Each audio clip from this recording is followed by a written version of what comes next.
Là, on parle d'amour, mais dans tes textes, tu parles pas beaucoup d'amour. Comment j'écris, c'est quelque chose que j'ai absorbé avec des mecs dans la rue, dans un environnement très hardcore, où l'amour n'avait pas forcément de place. Bad boy, bad bitch, loveuse ou rappeur sensible, chacun a sa manière de parler d'amour. Moi, c'est Anissa Rami, je suis journaliste rap et dans Tomber Love sur Arte Radio, on regarde au-delà des textes et derrière les postures. Papillon dans le ventre, amour toxique ou tout pour la famille, installe-toi confortablement, c'est le moment de tomber, tomber, tomber, tomber love.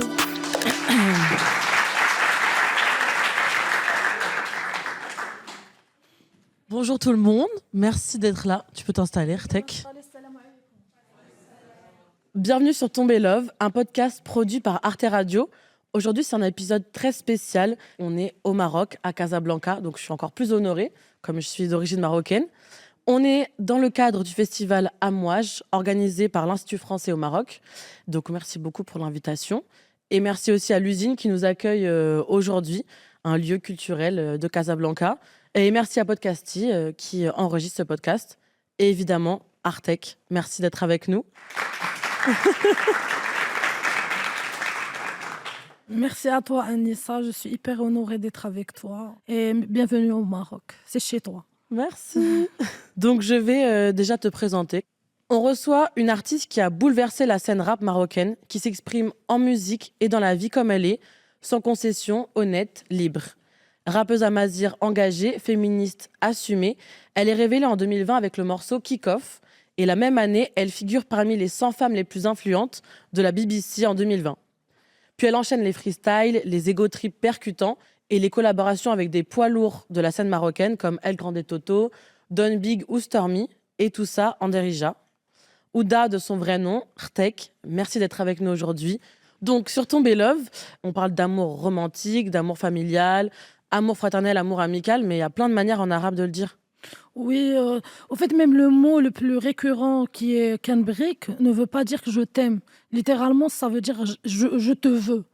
Et donc, je pense que dans une société comme le Maroc, on n'a pas forcément cette liberté. C'est un peu tabou d'exprimer son amour, même dans nos familles. Par exemple, moi, mon père, je ne l'ai jamais entendu me dire je t'aime. C'était plutôt des mots assez sévères, mais qui voulaient dire l'amour. Et je pense qu'avec notre génération, on essaie un peu de casser ça. Donc, on essaie de s'exprimer, mais des fois, on ne retrouve pas les mots. Des fois, c'est juste des expressions un peu vagues, mais au fond, c'est vraiment de l'amour. Et c'est quoi comme expression, par exemple ? On peut dire Arak Demi, tu es mon sang. Moi, l'un de mes meilleurs amis, il n'arrive pas à me dire je t'aime parce qu'il a peur que je confonds un amour platonique, amical avec un amour romantique. Donc, il me dit Arak Timma. Arak Timma, elle veut littéralement dire tu es là. Et donc, c'est juste pour me dire tu es là, tu sais tout, donc pas la peine de l'exprimer. Mais des fois, ça nous arrive de dire je t'aime. Kanhbek veut dire je t'aime. Mais c'est un peu rare d'utiliser ce terme. Il y a 3 questions que je pose toujours à tous mes invités. Donc la première, c'était comment la première fois que t'es tombée love ? J'avais 8 ans et j'avais l'un de mes meilleurs amis avec qui on faisait plein d'activités. Nos familles se connaissaient. Je pense que j'ai commencé à développer des émotions que je ne comprenais pas à cet âge. Mais je pense que la première fois que je suis tombée love, je pense que j'avais 13 ans et c'était la musique. C'était surtout le groupe Nirvana, où j'ai ressenti des trucs que je n'ai jamais senti auparavant. Je pense que c'était un peu d'obsession, un peu d'envie de tout comprendre, de tout savoir, de tout écouter. Et je pense que c'était la première fois que je ressentais un amour où il y avait tellement de passion, un amour vraiment inconditionnel. C'est quoi ta chanson d'amour préférée ? Je pense que ça doit être Je veux qu'on baisse sur ma tombe de Damien Saez. C'est une chanson qui m'a beaucoup touchée quand j'étais plus jeune, surtout pendant mon adolescence, durant des périodes où j'avais peut-être des crushs, mais je ne comprenais pas ce que c'était, cette émotion de juste admirer quelqu'un. Je confondais un peu tout. Je pense que c'est une chanson que j'écoutais beaucoup et qui représente pour moi vraiment cet amour charnel, mais plein de douleur et de destruction. Et ma dernière question, le dernier je t'aime qui a compté pour toi ? Je pense que ça doit être le je t'aime d'une amie à moi, Shaima, qui vit en Turquie Et c'est un peu compliqué parce qu'on se voit une fois par an et c'est un je t'aime qui m'a beaucoup touchée parce qu'on s'est promis que la prochaine fois qu'on allait se voir, qu'on va vraiment travailler sur notre détachement et qu'on sera bien. Donc c'est un je t'aime qui n'est pas forcément que l'expression d'une sensation d'amitié, mais plutôt un je t'aime qui est une promesse. Donc c'est quand même un je t'aime assez profond où il y a ce sens de responsabilité. Donc pour toi, les je t'aime amicaux, ils sont aussi hyper importants. Je pense que l'amour amical, pour moi, c'est le truc qui m'a touché le plus et qui m'a impacté le plus. Parce que j'ai eu des ruptures amicales pendant ma vie qui m'ont vraiment bouleversée, qui ont changé qui j'étais. Et je pense que l'amitié et l'amour amical platonique, c'est quelque chose qui rend la vie un peu moins dure. On va commencer déjà par ton nom de scène que tu as choisi, Tech. Est-ce que tu peux nous expliquer pourquoi tu as choisi ce nom? C'est Tech, du coup, ça veut dire ta sœur. exactement, c'est Concrètement. littéralement ta sœur. Je pense que le choix, il est venu de manière très spontanée. J'écoutais beaucoup de rap marocain. Je pense que le deuxième amour dans ma vie, c'est le rap marocain. Et j'écoutais beaucoup dans les chansons des rappeurs qui ont mentionné beaucoup le mortik. Donc c'est vraiment cette façon d'attaquer quelqu'un, c'est de s'attaquer à sa sœur. Et donc je me suis dit, pourquoi ne pas me réapproprier ce nom? Parce que la sœur n'est pas un point faible chez l'homme. La sœur, c'est la personne qui est là, c'est la personne qui te défend, c'est la personne qui t'aide. Et me réapproprier ce mot, c'est aussi ma croyance dans le pouvoir magique de la sororité. Par exemple, moi, la personne la plus sacrée dans ma vie, c'est ma sœur. Et je m'inspire de ça dans ma vie de tous les jours pour être une sœur aux gens que je rencontre, une sœur à mes amis. Vraiment, je suis la sœur du royaume. Et je voulais te demander justement par rapport à l'amour. Là, on parle d'amour, mais dans tes textes, tu parles pas beaucoup d'amour. Non, c'est pas un sujet forcément que j'aborde parce que déjà s'imposer dans le rap, il faut vraiment avoir des codes que tout le monde comprend. Si j'ai commencé ma carrière en parlant d'amour, je pense pas que ça aurait eu le même impact. Je pense que j'avais besoin de faire mes preuves dans le rap, dans la technicité.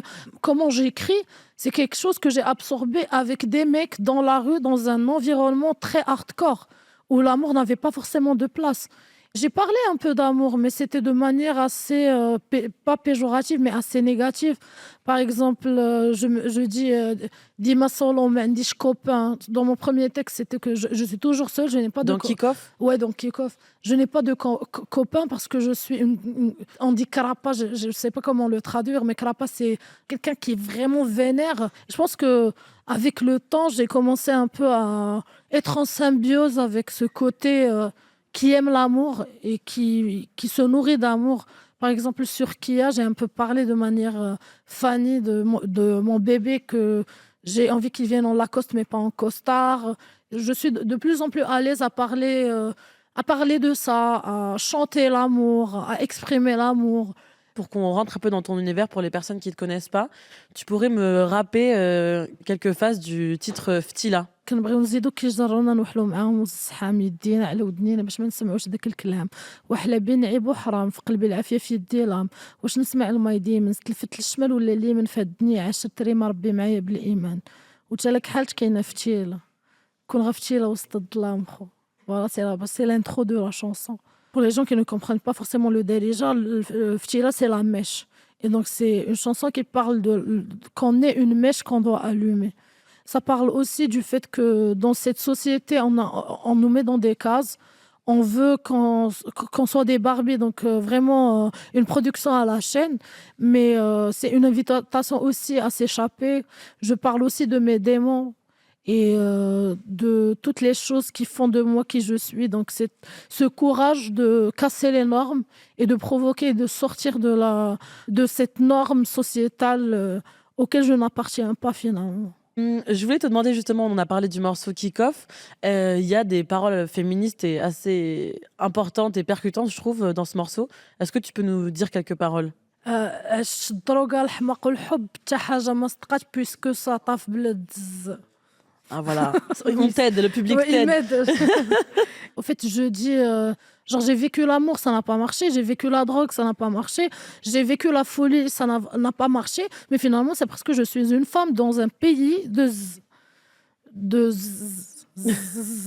et ils ont traduit ça de pays de bite, alors que c'est pas ça. C'est un pays de merde, mais en dérigeant. Et il y a que les gens il y a que les Marocains qui vont comprendre cette expression. C'est un peu bled diel zzz. C'est un truc qu'il y a que eux qui vont comprendre. Et c'est un truc très fort que. Ah oui, c'était pas une métaphore par rapport aux hommes et. Au fait, c'est une façon de dire que il y a toutes ces barrières avec lesquelles on vit et il y a toutes ces choses dans lesquelles on a grandi. Et avoir un rêve aussi différent et aussi authentique que le mien, c'est quand même beaucoup, beaucoup, beaucoup de douleur et beaucoup de concessions. Est-ce que tu as l'impression que être féministe, ça peut faire peur aux hommes qui voudraient t'aborder? Déjà, être un peu connue, ça impacte beaucoup mes relations amoureuses. Il y a toujours le fait que je suis la personne qui fait le premier pas. Parce que des fois, les gens, ils ont peur de ma réaction. Je suis une personne qui n'a pas peur. Donc, quand quelqu'un veut m'aborder, il a toujours en tête que c'est une personne féministe qui peut me foutre la chouha, comme on dit. C'est pas vrai. Donc, je ne suis pas une féministe qui déteste les hommes, mais plutôt, dans mon féminisme, l'homme a une certaine importance parce que pour moi, l'homme est un allié contre le patriarcat. Mais je pense que c'est tellement complexe que j'ai cette étiquette de féministe engagée, radicale et tout, alors que dans la vraie vie, je suis quelqu'un qui est entouré d'hommes. Je ne pourrais pas les détester, mais plutôt j'apprends de leur expérience d'être un homme qui est aussi sous le patriarcat. Et donc, je pense que des fois, les gens, ils n'arrivent pas à tout comprendre. C'est un peu compliqué de connaître qui est derrière cette carapace. Et je pense que oui, on a toujours l'impression que être féministe, c'est une femme qui est folle, qui veut tout défoncer. Donc voilà, Mais en même temps, c'est bien de leur faire un peu peur, finalement. oui. Mais pas quand on aime quelqu'un. Non, mais peut-être que, est-ce que le fait que tu es féministe et qu'ils le savent, ça permet peut-être qu'il y ait que des personnes qui. Les bonnes personnes, entre guillemets, qui se disent, bon, il faut être à la hauteur de tes attentes aussi. Ça m'arrive des fois d'en avoir marre, de ne pas vouloir m'expliquer sur des trucs, de pouvoir vivre ma féminité et ma liberté de manière assez ouverte. Mais finalement, j'ai choisi de rester au Maroc. J'ai choisi d'avoir une carrière dans un domaine hyper masculin qui est le rap. Mon public, c'est 70% d'hommes et 30% de femmes. Je vois ce public comme si c'était un frère ou un cousin que je respecte et que devant lui, je ne vais pas faire des trucs. Donc, c'est quand même une expérience assez compliquée, mais des fois, j'en ai marre. Mais des fois, j'aime tellement mon Maroc que je suis prête à faire des concessions. On va passer au petit jeu maintenant. Ok. Dans cette magnifique tasse que vous pouvez voir ici, il y a des citations d'artistes que j'ai mis et donc tu pourras les lire et me dire qu'est-ce que tu penses de cette phrase. Ok. Donc t'en tires une au sort. Donc, on a... Putain. On a, comme dit Jules, je suis avec mon bébé, elle m'a fait des crêpes au Nutella. Je pense que ça, c'est... j'aime beaucoup Jules, mais si on lit ça hors contexte, ça fait que la femme, genre, il aime beaucoup sa femme parce que sa go, parce qu'elle lui a fait des crêpes au Nutella. Genre, c'est ce que pour moi, c'est ça le sens. Ah oui, moi je me suis juste dit c'est un peu un moment mignon. Genre qu'est-ce que t'aimes faire avec ton amoureux ou ton amoureuse, manger des crêpes au Nutella, je trouve que c'était trop mignon. Mais j'avais pas pensé à cette version. Parce que moi, je pense que j'ai pas écouté la chanson, donc pour moi, c'est hors contexte. Je pense, j'espère que elle était bonne, ces crêpes au Nutella. Mais sinon, je pense que c'est pas forcément un truc où il y a beaucoup d'émancipation. C'est vraiment la femme s'est placée dans la cuisine. Oh non, Donc, pas de Joule. Franchement, pas normalement, Jules, Joule, ça va. Jules, c'est bon, on va faire la paix. Voilà, On on va faire la ensemble. Ok, bon bah tu peux en tirer une autre citation alors. Comme dit Cynique, faites l'amour, pas la guerre, disait le slogan. Ici, il n'y a pas de mec tendre, on fait les deux en même temps, cœur de pierre. Au fait, là, je me retrouve beaucoup dans cette phrase parce que je pense que pour moi, l'amour, c'est aussi une guerre contre la société. Dans la société marocaine ou même en France, on a ce débat de 50-50. Les hommes ont peur des femmes matérialistes, les femmes ont peur du pervers narcissique. C'est une guerre qu'on veut gagner, une guerre soit financière, parce qu'on a envie de changer de niveau social ou de finir avec des voitures de luxe, mais c'est aussi une guerre pour l'homme de se proclamer assez intelligent pour ne pas tomber dans ce jeu. Et je pense que même moi, en tant que personne, je pense qu'il y a cette partie où l'amour est une guerre contre mes peurs d'abandon, mes traumatismes, cette envie de posséder la personne. Donc, bravo Cynique, je t'aime beaucoup. Épouse-moi. Ça, dans celle-ci, tu vas pouvoir tirer juste des cartes, des questions au hasard sur l'amour. Amour ou amitié? Je pense que je vais dire amitié. Ah, c'est parce qu'ils sont au premier rang, c'est pour ça. Parce qu'ils sont là, c'est pour leur faire plaisir. M- Mais sincèrement, je pense que l'amitié, c'est quelque chose de hyper inconditionnel. Il y a cette envie de grandir ensemble, il y a ce truc inconditionnel de on est là quand on a mal. Quand on a une rupture amoureuse ou quelque chose qui nous fait mal, c'est les amis qui sont là pour nous écouter. Et je pense que l'amitié, c'est aussi une famille qu'on choisit. Et l'amour, c'est quelque chose d'important, mais je pense qu'il y a beaucoup d'amour en amitié et que les deux vont ensemble. Mais je choisirai toujours l'amitié et mes amis sont vraiment un pilier dans ma vie. Alors que peut-être mon amoureux d'ici 2 jours, c'est quelqu'un que je vais détester. Donc je préfère l'amitié. Comme on est en public, exceptionnellement, on a demandé aussi au public d'écrire quelques questions sur des cartes.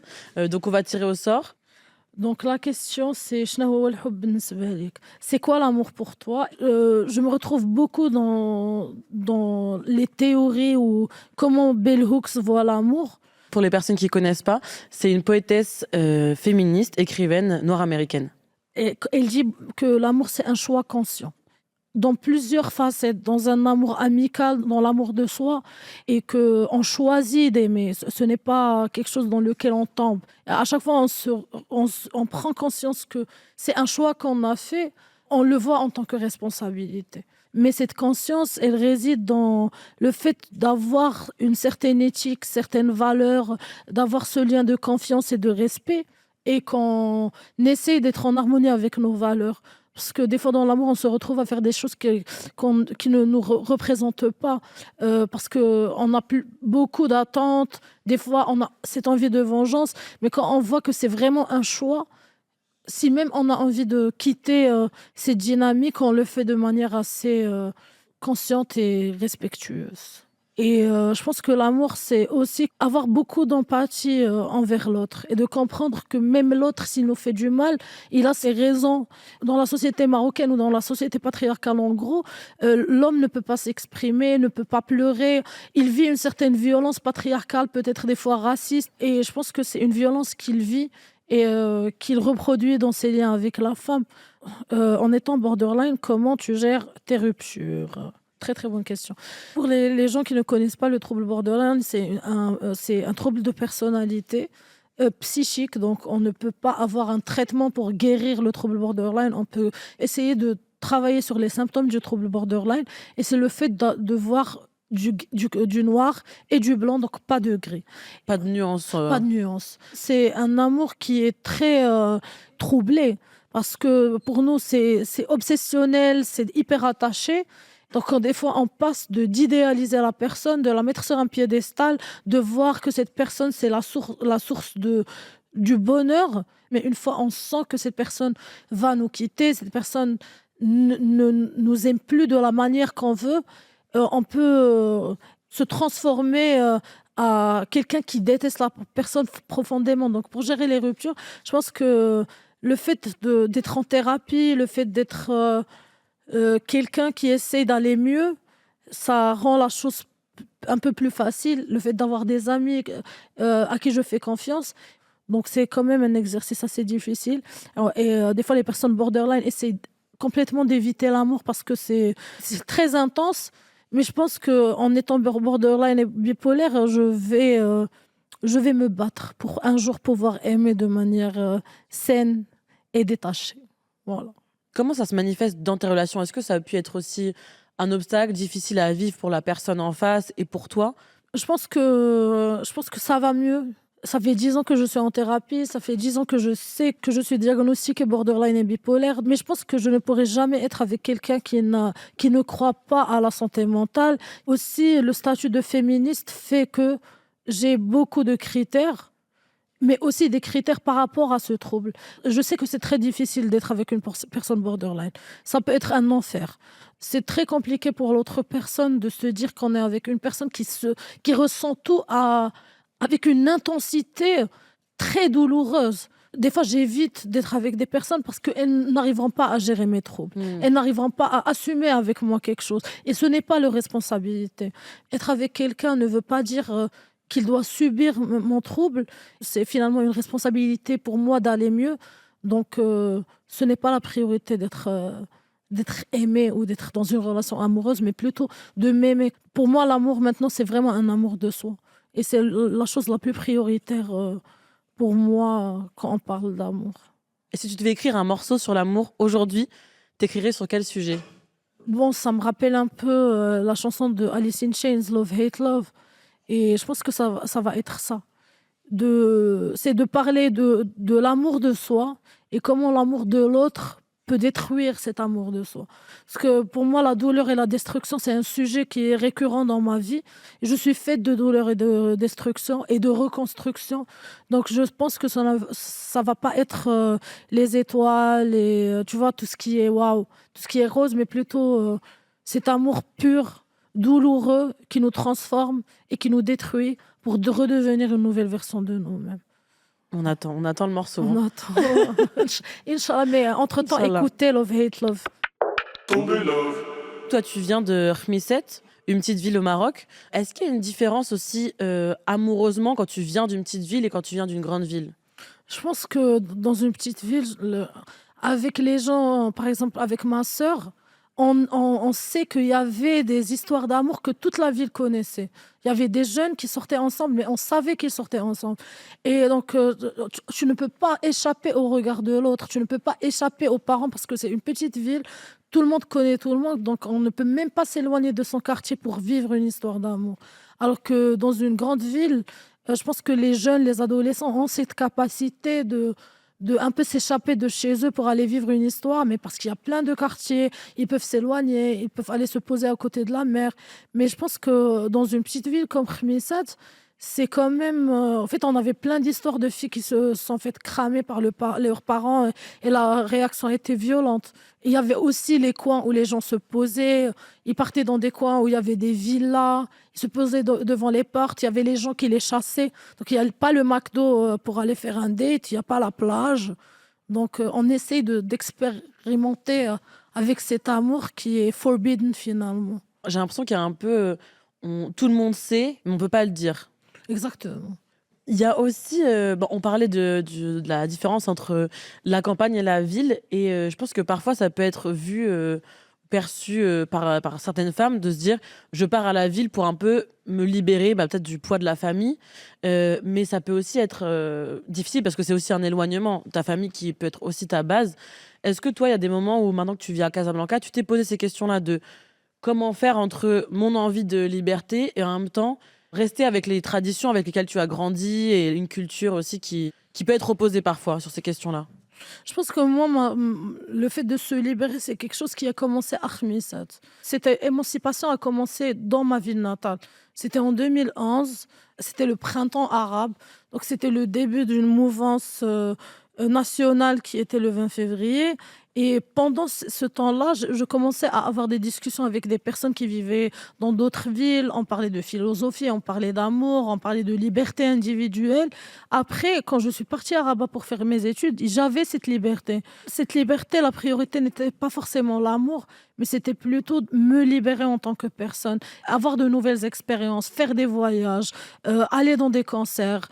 Et je pense que oui, il y a ce truc on a tous envie de quitter le cocon familial, surtout quand c'est une petite ville où il n'y a ni faculté, ni université. Mais je pense que la façon avec laquelle j'ai grandi et la confiance que mes parents ont en moi était un repère. J'avais toujours ma mère, ma sœur et mon père finalement qui était un repère. Donc C'est un entre-deux un peu à... Un entre-deux, mais c'est surtout les parents. On voit des jeunes qui partent faire leurs études en France.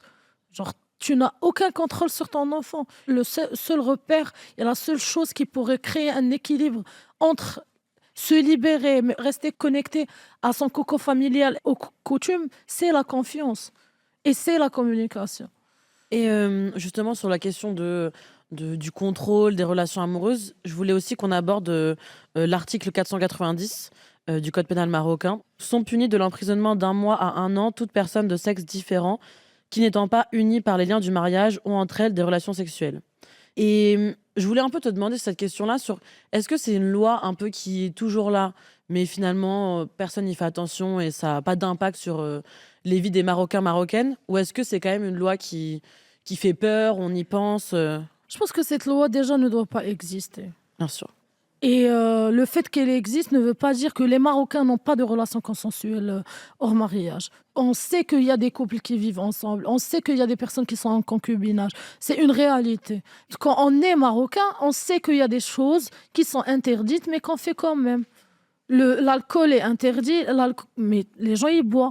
Donc, c'est un truc qu'on voit dans la société, c'est un truc avec lequel on vit. Donc, pourquoi créer ce contraste et pourquoi laisser une loi qui ne s'applique pas, mais qui s'applique quand on a envie de faire chier quelqu'un, un militant, un journaliste, et dans un Maroc qui va organiser la Coupe du Monde, c'est assez contradictoire et hypocrite d'avoir ces lois quand on va avoir des personnes blanches qui vont venir de tous les pays imaginables et qui vont partager une certaine chambre tous les deux et avoir des relations consensuelles. Donc, c'est soit on applique la loi, soit on l'enlève. Est-ce qu'il y a une explication sur pourquoi elle existe toujours cette loi? J'ai vu qu'il y avait, des débats, les progressistes qui sont pour la suppression, les conservateurs qui sont contre. Est-ce que c'est une division entre, les plus âgés et la jeunesse ou même au sein de la jeunesse, Je il y a pense, certaines personnes qui sont mais je pense pour? même au sein de la jeunesse. Je pense que c'est un débat qui est éternel, parce qu'on ne peut pas se mettre d'accord. Pour les personnes conservatrices, c'est la gauche qui a envie d'éradiquer toutes les coutumes et toutes les valeurs de cette société. Mais le fait que cette loi existe ne touche pas aux valeurs d'une personne conservatrice. Si tu as envie d'être quelqu'un de conservateur, d'avoir un quotidien qui est assez différent qu'une personne de gauche, vas-y, fais-le. C'est ça la liberté individuelle. C'est le fait de pouvoir exister. Comme ce qui se passe en France, dans le Le voile, débat ouais. du voile et de la burqa. Quand on parle de liberté individuelle, c'est aussi la liberté d'une personne de pratiquer sa religion comme elle veut. J'ai cette croyance assez profonde en les libertés individuelles. Pour moi, c'est quelque chose de primordial pour avoir une société qui est émancipée. Tomber love. Il y a eu des mobilisations de la Gen Z, là, en septembre 2025, qui ont été réprimées et je voulais te demander, est-ce que, pendant ces mobilisations, il y a eu aussi des questions, féministes, des questions sur, justement l'amour et cetera, qui ont été dites aussi sur ces sujets-là? Et puis Et j'allais dire aussi, les mobilisations, elles ont aussi commencé parce qu'il y a eu des femmes qui sont décédées, après des césariennes, donc ça oui, aussi. déjà que cette mouvance commence parce que il y a eu des décès dans un hôpital public d'une grande ville qui est Agadir. C'est bien de se dire que cette jeunesse, que les hommes de cette jeunesse peuvent être provoqués par un truc pareil et peuvent commencer une certaine mouvance parce que pour eux, ces femmes qui meurent durant une césarienne, c'est un sujet qui les concerne. Parce que des fois, on a tendance à séparer les choses, que le combat féministe, c'est quelque chose qui ne concerne pas l'homme, alors que non, le féminisme a été créé contre le patriarcat qui nous lie tous. Est-ce que tu peux, donner un message d'amour aux femmes marocaines? Et est-ce que tu peux le dire en français et en darija? Et ce sera ma Pour dernière, la femme question. marocaine. Ouais. اختي العزيزة جمعي راسك خدمي على راسك شوفي راسك وفاش تبغي شي حد ما تبغيش على ود فلوسو ديري فلوسك في جيبك وبغي حيت كتبغي حيت كيبدل فيك شي حاجة فوالا الحب الزواج ولا الحب ماشي كومبا ما كندخلوش ليه باش نديرو منه الفلوس ما كندخلوش ليه باش نخرجوا رابحين شي حاجة وهادشي اللي كاين وعاشت المرأة المغربية حرة voilà. Merci. Tu veux que j'explique? Déjà, on va applaudir ça. Ouais. Ah oui. Donc je vais traduire, j'ai dit ma chère sœur, travaille, fais ta vie, n'épouse pas quelqu'un pour l'argent et sois indépendante. Si tu as envie d'être avec quelqu'un, tu peux être avec lui, mais sans pour autant voir la relation comme source de revenus ou de voir cette finalité, mais plutôt être avec quelqu'un parce qu'on l'aime. Voilà. C'est une très belle fin. Je remercie tout le monde d'avoir été là, d'avoir rempli cette salle à l'usine. Je vais faire tous les remerciements. Merci à l'usine de nous avoir accueillis. Merci au Festival Amouage de nous avoir aussi invités. Et merci au public. Et surtout, merci à toi, Artek. Et nous, on se retrouve au prochain épisode de Tomber Love. Merci. Bye bye. À suivre sur Arte Radio.